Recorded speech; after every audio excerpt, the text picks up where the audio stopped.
Hello there, it's mayura. எல்லாரும் எப்படி இருக்கீங்க? Welcome back to our channel Dazzleponnu. இன்னைக்கு நம்ம ஒரு ஹேர் கேர் வீடியோ தான் பார்க்க போறோம். ரொம்ப நாள் கழிச்சு நம்ம சேனல்ல ஹேர் கேர் வீடியோ போடுறோம்.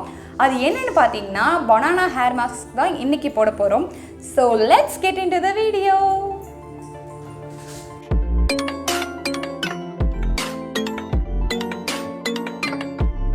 இப்போ நம்ம banana hair mask எப்படி prepare பண்றதுன்னு பார்க்கலாம்.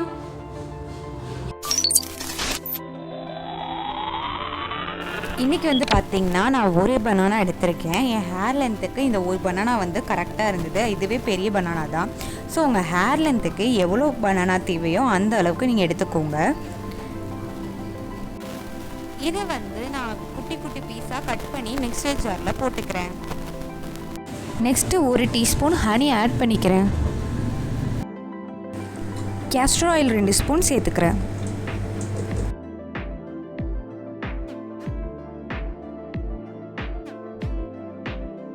இது நல்லா பேஸ்ட் ஆகிற மாதிரி அரைச்சி எடுத்துக்கலாம். ஸோ இன்றைக்கி ஹேர் பேக் போடுறேன்னு நான் முன்னாடியே முடிவு பண்ணிட்டேன். அதனால பார்த்தீங்கன்னா என் ஹேரில் நான் நைட்டே ஆயில் அப்ளை பண்ணிட்டேன்.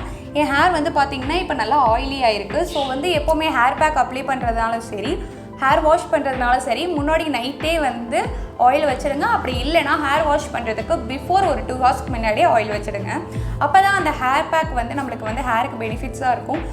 உங்கள் ஹேரை இன்னும் ட்ரை ஆக்கிடும். எப்போவுமே ஹேர் மாஸ்க் அப்ளை பண்ணுறதுக்கு முன்னாடி ஹேரை நல்லா கோம் பண்ணிக்கோங்க. ஸோ நீங்கள் ஹேர் மாஸ்க் அப்ளை பண்ணும்போது உங்களுக்கு சிக்கல் வராது.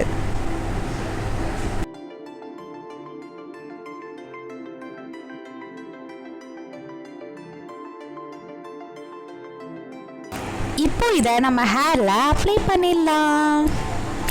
அப்ளை பண்ணோன்னு பார்த்தீங்கன்னா நல்லா கூலிங்காக இருக்குது. ஸோ உங்களுக்கு சைனஸ் ப்ராப்ளம் இருந்துச்சுன்னா இதுக்கு அல்டர்னேட்டிவ் நான் வீடியோலேயே சொல்லியிருப்பேன். இருந்தாலும் இப்போ சொல்கிறேன். இதுக்கு அல்டர்னேட்டிவ் பார்த்தீங்கன்னா நீங்கள் coconut oil, almond oil, olive oil இந்த மாதிரி எந்த ஆயில் வேணாலும் நீங்கள் சேர்த்துக்கலாம். இல்லைனா நீங்கள் ரெகுலராக எந்த ஹேர் ஆயில் யூஸ் பண்ணுறீங்களோ அந்த ஆயில் நீங்கள் கேஸ்டர் ஆயிலுக்கு பதிலாக யூஸ் பண்ணிக்கலாம். ஹனிக்கு அல்டர்னேட்டிவ் பார்த்தீங்கன்னா ஆலோவேரா இல்லைனா கர்ட் யூஸ் பண்ணிக்கலாம்.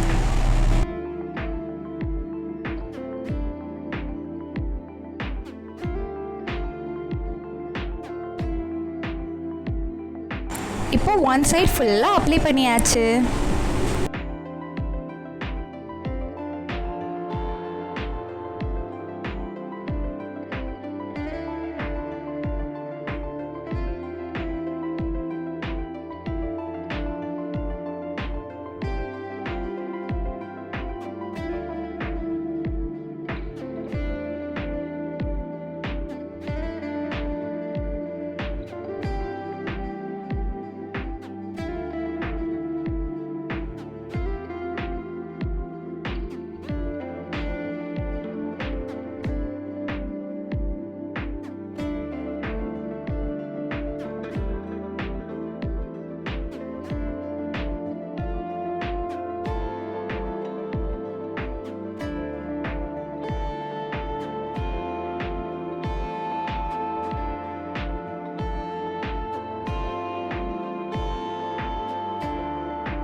இப்போ 30 மினிட்ஸ் அப்படியே விட்டுடலாம். இப்போ பார்த்தீங்கன்னா 1/2 அன் ஹவர் ஆகிட்டு நான் ஹேர் வாஷும் பண்ணிட்டேன். பாருங்கள், ஹேர் நல்லா காஞ்சிடுச்சு. லைட்டாக மட்டும் காயாமல் இருக்குது. பாருங்கள் எவ்வளோ ஷைனியாக இருக்குன்னு தெரியும்னு நினைக்கிறேன் உங்களுக்கு.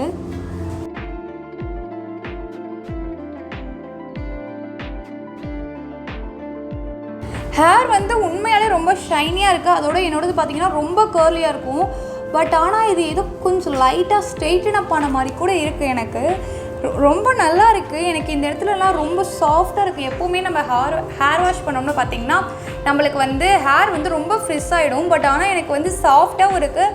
அதே மாதிரி எனக்கு ஆயிலியாக தோணலை. அது மட்டும் இல்லாமல் ஹேர் நல்ல ஒரு ஸ்மூத்தான ஒரு ஃபீல் கொடுக்குது. நான் ஹேர் வாஷ் பண்ணிட்டு வேறு எதுவுமே பண்ணல. கண்டிஷ்னரும் போடல. இன்றைக்கி ஹேர் மாஸ்க் போட்டதுனால இன்றைக்கி நான் சீரமும் அப்ளை பண்ணல. இங்கே பாருங்கள் எவ்வளோ ஸ்மூத்தாக இருக்குன்னு. அந்த சிக்குங்கிறது ஒன்றும் இல்லவே இல்லை. எனக்கு இந்த ஹேர் மாஸ்க் பார்த்தீங்கன்னா ரொம்ப பிடிச்சிடுச்சு. நான் கண்டிப்பாக இதை அடுத்த டைமும் யூஸ் பண்ணுவேன்.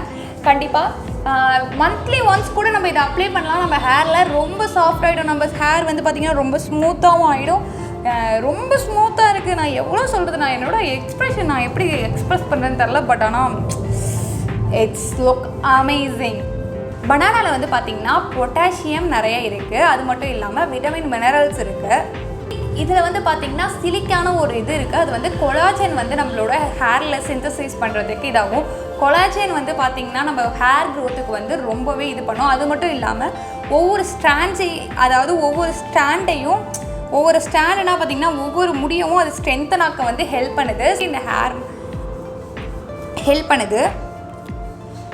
அது மட்டும் இல்லாமல் நம்ம தலையில் டேண்ட்ரஃப் ப்ராப்ளம் இருந்தாலும் அது போயிடும் அப்படின்னு இதில் டேண்ட்ரஃப் ப்ராப்ளம் இருந்தாலும் அதை வந்து க்யூர் பண்ணுது. எனக்கு லைட்டாக டேண்ட்ரஃப் இருந்தது. பட் ஆனால் நான் இதுக்கு முன்னாடி வந்து பார்த்திங்கன்னா நிறைய டேண்ட்ரஃப் இருந்தது. நான் வந்து இப்போ தான் ஒரு 2 டேஸ்க்கு முன்னாடி ஆலோவேரா மாஸ்க் போட்டேன். ஸோ வந்து அதில் வந்து என்னோடய டேண்ட்ரஃப் வந்து ஓரளவு கம்மியாகிடுச்சு. ஸோ இப்போ லைட்டாக தான் இருந்திருக்கு. பார்ப்போம் இந்த ஹேர் மாஸ்க் வந்து எனக்கு வந்து எவ்வளோ டேண்ட்ரஃப் கம்மியாகிருக்கு அப்படின்னு. கம்மியாகிடுச்சுன்னா நான் கண்டிப்பாக உங்களுக்கு சொல்கிறேன். இதில் வந்து ஹனியும் நம்ம ஆட் பண்ணியிருக்கோம். ஹனியில் வந்து பார்த்திங்கன்னா ஆன்டி ஆக்சிடென்ட் வந்து நிறைய இருக்குது. இன்னொரு ஒரு விஷயம் பார்த்திங்கன்னா கேஸ்டர் ஆயில் வந்து பார்த்திங்கன்னா நார்மலாகவே நம்ம ஹேர் க்ரோத்துக்கு ரொம்பவே ஹெல்ப் பண்ணும். ஸோ வந்து கேஸ்டர் ஆயில் வந்து எல்லாருக்குமே தெரியும். கேஸ்டர் ஆயில் வந்து ரொம்ப வந்து நம்ம ஹேர் க்ரோத்துக்கு ஹெல்ப் பண்ணும். பட் ஆனால் கூலிங். இப்போ வந்து உங்களுக்கு கேஸ்டர் ஆயில் ஒத்துக்காது அப்படின்னா நீங்கள் கோகோனட் ஆயில், ஆல்மண்ட் ஆயில் இல்லைனா ஆலிவ் ஆயில் இந்த மாதிரி வேறு ஏதோ ஆயில்ஸ் வந்து நீங்கள் அப்ளை பண்ணிக்கலாம். உங்களுக்கு ஹனி போட விருப்பம் இல்லை அப்படின்னாலும் நீங்கள் ஹனிக்கு பதிலாக ஆலோவேரா ஜெல் போட்டுக்கலாம். ஸோ வந்து எல்லாத்துக்குமே ஆல்டர்னேட்டிவ் நான் கொடுத்துட்டேன். உங்களுக்கு வேறு எதுவும் டவுட்ஸ் இருந்துச்சுன்னா நீங்கள் கமெண்ட்டில் சொல்லுங்கள். நான் கண்டிப்பாக உங்களுக்கு ஆன்சர் பண்ணுறேன். ஸோ அவ்வளோதான் இந்த வீடியோ உங்களுக்கு பிடிச்சிருந்துச்சுன்னா லைக் பண்ணுங்கள், ஷேர் பண்ணுங்கள், மறக்காம என்னோட சேனலுக்கு சப்ஸ்கிரைப் பண்ணுங்கள். Tata, see you on next video.